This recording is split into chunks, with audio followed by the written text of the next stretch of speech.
সুপ্রিয় বন্ধুরা, আসসালামু আলাইকুম।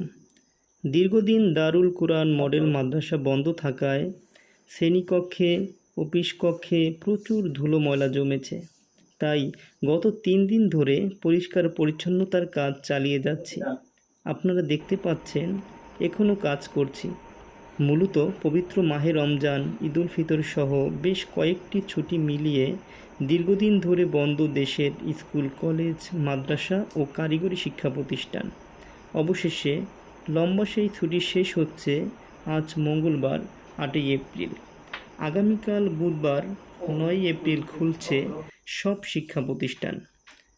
দারুল কুরআন মডেল মাদ্রাসাও খুলতে যাচ্ছি আগামীকাল 9ই এপ্রিল। এদিন থেকে আবারও মুখরিত হবে শিক্ষাঙ্গন, শ্রেণীকক্ষ, বাজবে ক্লাসে প্রবেশের ঘণ্টা। যাই হোক, অবশেষে দেখতে পাচ্ছেন আমাদের অফিস রুম কতটা সুন্দর পরিষ্কার পরিচ্ছন্ন করতে সক্ষম হয়েছি। পুরো ভিডিওটি দেখা